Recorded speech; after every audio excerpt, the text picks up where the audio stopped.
You're listening to the Cat Breeder Sensei Says podcast, the show that supports the reputable breeding of pedigree cats. I'm your show host, April Catito, and this episode is a special mashup episode where we'll discuss a few different speed topics.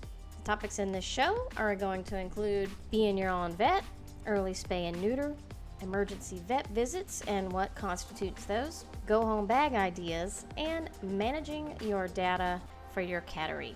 And we'll get to these topics right after this short message. Do you want to learn how to become a successful breeder of pedigree cats? Now you can. For the first time ever, enroll in an online training course that takes you step by step through everything you need to know to get on the right track.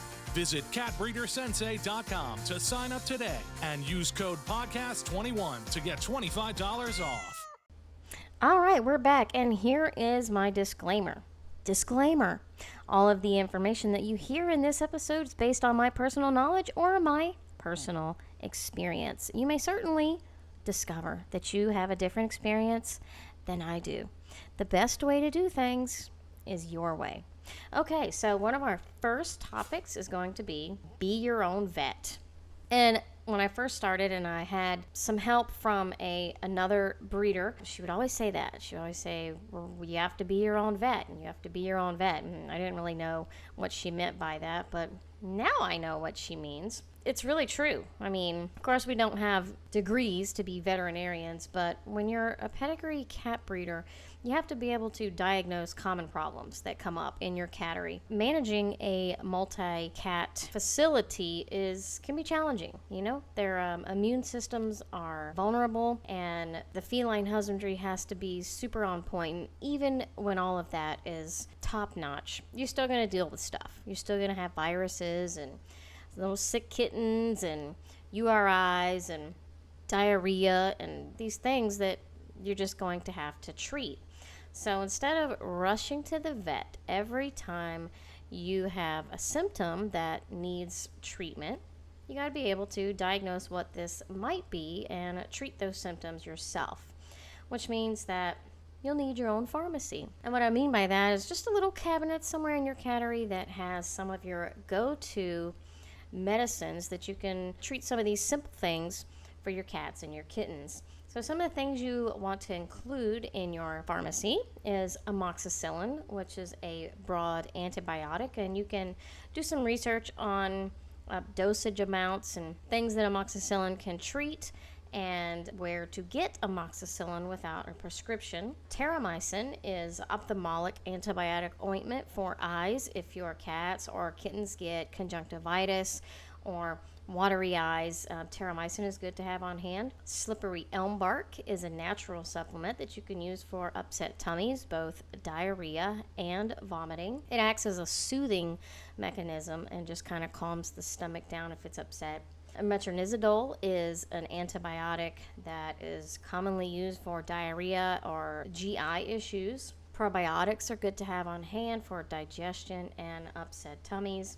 Sub-Q fluids for dehydration in case you have a kitten that is vomiting or has diarrhea. You should also have kitten formula on hand if you have to supplement or bottle feed any babies. All right, let's talk about what constitutes a vet emergency. Now, this definitely isn't based on my personal experience because luckily I've not had any emergencies yet. But I listened to another podcast. It's called Ask the Vet with Dr. Jeff, and he's on Pet Life Radio.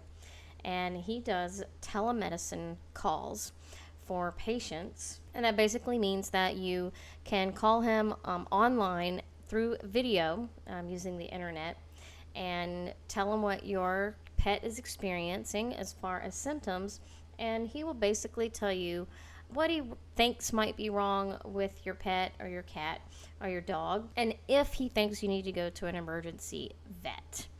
And he says that he's done over 3,000 telemedicine calls, and only 5% of those actually are emergencies, and he lists 5 emergencies that would constitute going to the emergency room. Everything else, he says, can wait until the vet is open and you can go during regular hours. These 5 things are eye injuries, large open wounds that are bleeding, ingestion of a toxic item, snake bites, and in cats, straining to urinate and nothing is coming out. So those would all constitute an emergency vet visit. And I'll also add in, because he doesn't talk a lot about the breeding animals, if your queen that is in labor seems to be in any type of distress or there's excessive blood, if you sense that she's not right or in any type of distress, then that would constitute an emergency vet visit. The early spay and neuter topic. So, very controversial amongst people. There's kind of two ways that you can do it. You can early spay and neuter, which means take care of the surgery before the kittens leave and go to their new home, so it's already taken care of and you don't have to worry about it, and the new owners don't have to worry about it. And then there's another arrangement where the kitten leaves intact and there's a contract for the buyer to agree to spay and neuter the kitten before a certain age. Some breeders require that it's done by 6 months, and some require that it's done by 12 months old. Whatever the contract says, that's what the buyer is expected to live by. So spay or neuter their kitten before a certain age, and when they do and provide proof, then the registration papers are then handed over to the new owner. Well, this could present a problem for those people who say they want to, quote, just breed the cat one time and have one litter of kittens, end quote. Those people want to breed the cat and have kittens and give one to everybody in their family, and you really don't want your pedigree kitten going through that and ending up in the wrong hands.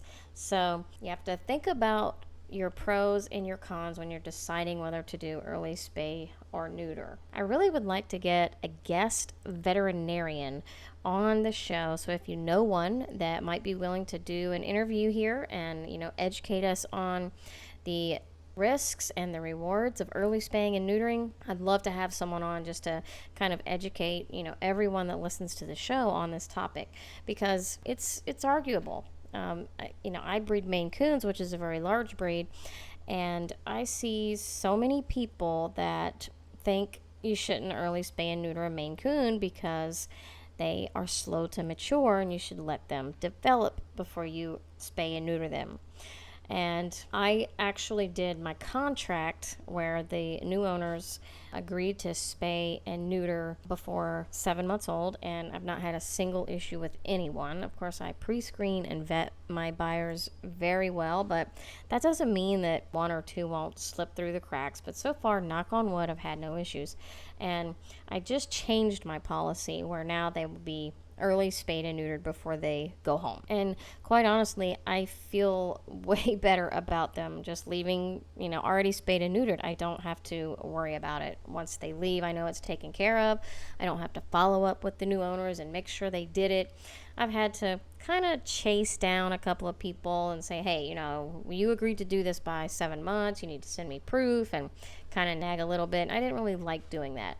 And they did it, and I got the proof, but I just don't really like to do that. I would rather just take care of it, and when the kittens leave, I know that they're spayed and neutered, and nobody's going to be out there doing any backyard breeding, and you guys know what that means. So some go home bag ideas. So some common items you'll see in a go home bag, or their little goodie bag, is kitten food, toys, instructions on how to care for the kitten, stuff like that. That's kind of what you see in everybody's go home bag.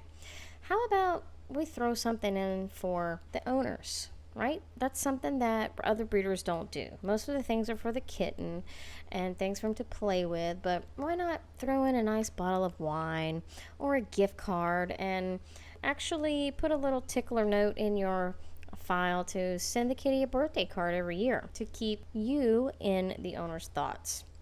And let them know that you're thinking of them and the kitty. And it's a good idea just to keep in contact with all of your owners throughout the life of the cat. It's nice to just keep up with them and, make sure that they're okay. Managing your business. What do you use to manage your data? Your medical records, your pedigrees, your DNA test, your contracts, all of your buyer info with their contact information, and your kitten database. Where do you keep all that stuff? Are you still using a spreadsheet? Please say no. That's so far behind in technology that I almost want to cry if I think about people trying to use a spreadsheet to manage any type of data. If you want an all-in-one solution to managing your cattery and all of the administrative stuff, then go to the website catbreedersensei.com, and in the top menu look for iFeline. It's software for pedigree cat breeders, and there's lots of videos. You can see, what all it can do for you. It's very, very robust and very powerful.